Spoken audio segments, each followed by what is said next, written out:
यहीं पे लोग गिव अप कर देते हैं। अगर तुम ये वीडियो यहाँ तक देख रहे हो तो इसका मतलब ये पक्का है कि तुम गिव अप नहीं करना चाहते। तो उस इंतज़ार के लिए जो तुमने किया है अपने पेरेंट्स के लिए कर रहे हो। मुझे भी कंपैरिजन से जलन होती थी। सच ये है कि हर किसी का सिलेक्शन नहीं होता है। मैं लड़ लूंगा। आज मैं पढ़ाई के बारे में बात नहीं करूँगा, न स्ट्रेटेजी, न टाइम टेबल, न रिसोर्सेस। शायद ये वीडियो थोड़ा अनकंफर्टेबल होगा।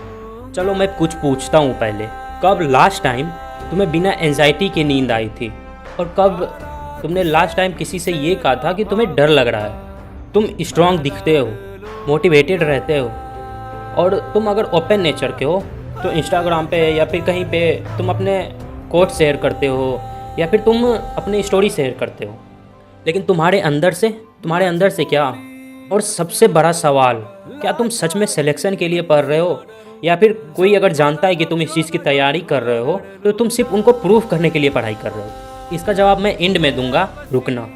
मैं जानता हूँ तुम्हारे लाइफ का पैटर्न। सुबह उठे, फ़ोन चलाया, किसी का ऐसा वीडियो आ गया कि ये 10 से 12 घंटे पढ़ता है, इसके 680 आ रहे हैं, या फिर किसी स्टूडेंट को देख लिए पढ़ते हुए, बस फिर डिमोटिवेट होने लगे, खुद को कंपेयर करने लगे और सोचने लगे कहीं मैं पीछे तो नहीं रह गया।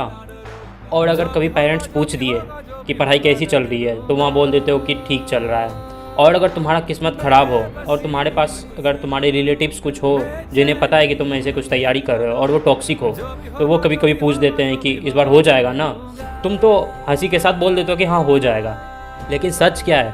सच तुम्हें अभी खुद भी नहीं पता, और यही अनसर्टेनिटी न तुम्हें तोड़ रही है। मैं भी एक टाइम पे इस फेज से गुजर चुका हूँ।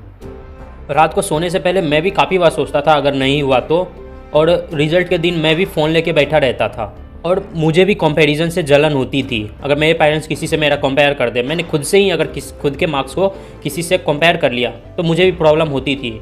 और एक फेज़ आया जब मुझे लगने लगा कि मैं एक एवरेज हूँ।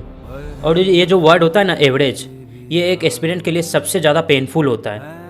सुनो, एवरेज होना कभी भी गलत नहीं है।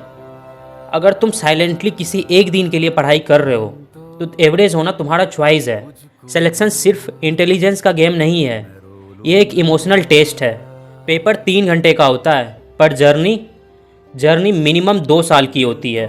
अगर तुम्हारा किस्मत अच्छा नहीं चल रहा होगा, किस्मत ने साथ नहीं दिया होगा, तो हो सकता है ये जर्नी 3 से 4 साल या उससे भी ज़्यादा की हो। और इस जर्नी में तुम लूज़ क्या करते हो?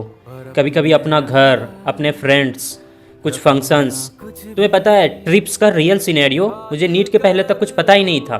तुम ये सब सेक्रीफाइस करते हो और तुम्हें कभी कभी लगता है कि इसका रिटर्न मिलेगा भी या नहीं मिलेगा। और सबसे डेंजरस होता है ये वाला फेज़ जिसमें स्टार्टिंग का सारा मोटिवेशन ख़त्म हो चुका होता है और एंड का प्रेशर स्टार्ट हो चुका होता है। यही लोग ब्रेक होते हैं, यहीं पे लोग गिव अप कर देते हैं। तुम्हें सच सुनना है ना? तुम्हें पता है सच क्या है? सच ये है कि हर किसी का सिलेक्शन नहीं होता है। ये कड़वा है बट ये रियलिटी है। लेकिन जो गिव अप नहीं करेगा उसका ग्रोथ पक्का है और उसके सिलेक्शन के चांसेस सबसे ज़्यादा होते हैं। सिलेक्शन हुआ या नहीं ये एक एग्ज़ाम का रिजल्ट है, पर उस एग्ज़ाम के लिए तुम खुद को कितना स्ट्रांग बना पा रहे हो ये तुम्हारे माइंडसेट का रिजल्ट है। तुम पढ़ाई सिर्फ एग्ज़ाम के लिए नहीं कर रहे हो, तुम पढ़ाई कर रहे हो उस इंतज़ार के लिए जो तुमने किया है। अपने पेरेंट्स के लिए कर रहे हो, हर उस इंसान के लिए कर रहे हो जो तुमसे उम्मीद लगा के रखे कि हाँ ये कुछ कर लेगा। तुम पेन सहना सीख रहे हो और ये सभी तुम्हारे लाइफ भर काम आएगी। तुम्हारी सबसे बड़ी फाइट पेपर से नहीं है, तुम्हारी सबसे बड़ी फाइट तुम्हारा लैक ऑफ कॉन्फिडेंस, तुम्हारी ओवर थिंकिंग करने की आदत, तुम्हारे कंपैरिजन करने की आदत, तुम्हारे सेल्फ डाउट से है। अगर तुम कभी पढ़ने बैठते हो और तुम्हारा मन करता है नहीं यार रहने देते हैं, अगर तुम डेली इसको जीतने देते हो ना, तो प्रॉब्लम तुम्हारे सिलेबस में नहीं है, प्रॉब्लम तुम्हारे सेल्फ बिलीफ में है और प्रॉब्लम तुम्हारे माइंडसेट में है। इसलिए ध्यान से सुनो, कॉन्फिडेंस सिर्फ टेस्ट के मार्क्स से नहीं आता। अगर ऐसा होता ना, जो तुम्हारे टीचर है ना वो तुम्हें चीटिंग करवा के फुल मार्क्स ला के दिखा देते हैं और तुम्हें हमेशा कॉन्फिडेंट रखते हैं। और अगर ऐसा होता जो चीटिंग करके नंबर ला रहा होता है टेस्ट में, वो सबसे ज़्यादा कॉन्फिडेंट होता है और उसका सिलेक्शन सिक्योर रहता है हमेशा। बट ऐसा होता नहीं है। कॉन्फिडेंस आता है सेल्फ मेहनत करके, किसी टेस्ट में या किसी एग्ज़ाम में खुद को प्रूफ करने से आता है। डेली की छोटी जीत पक्का है कि एक दिन बड़ी जीत बन ही जाती है। चलो वापस चलते हैं उस सवाल पे, क्या तुम सिलेक्शन के लिए लड़ रहे हो या फिर खुद को प्रूव करने के लिए सिर्फ पढ़ रहे हो? अगर तुम सिर्फ प्रूफ करने के लिए पढ़ रहे हो ना, तो याद रखना ये प्रेशर कभी भी ख़त्म नहीं होगा। अगर तुम सिलेक्शन के लिए डेली कुछ ना कुछ अच्छे से पढ़ रहे हो और ग्रोथ कर रहे हो, तो याद रखना अगर तुम टेस्ट में हार भी जाते हो ना, तो तुम्हें लूज़र जैसा फील नहीं होगा। मैं भी खुद को तब चेंज कर पाया जब मैं लोगों को सफाई देना बंद करके सेल्फ स्टडी पे ज़्यादा फोकस करने लगा और खुद के मार्क्स इंक्रीज़ करने पे ध्यान देने लगा था। शायद अब तुम डिफरेंस समझे।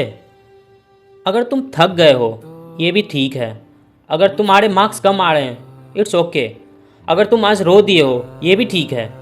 स्ट्रॉन्ग लोग वो नहीं होते जो रोते नहीं हैं, स्ट्रॉन्ग लोग वो होते हैं जो रो कर भी नेक्स्ट डे फिर से उठते हैं।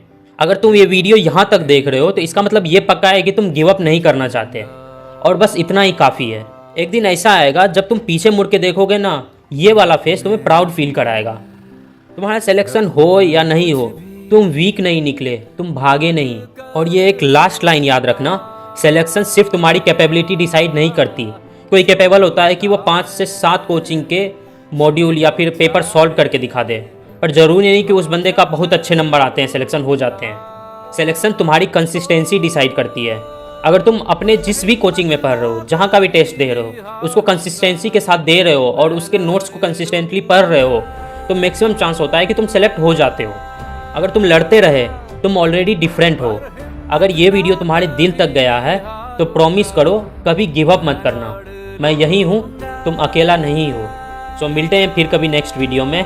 Till then thank you, best of luck. हालात से पीछे ना भागूंगा, मैं लड़ लूंगा।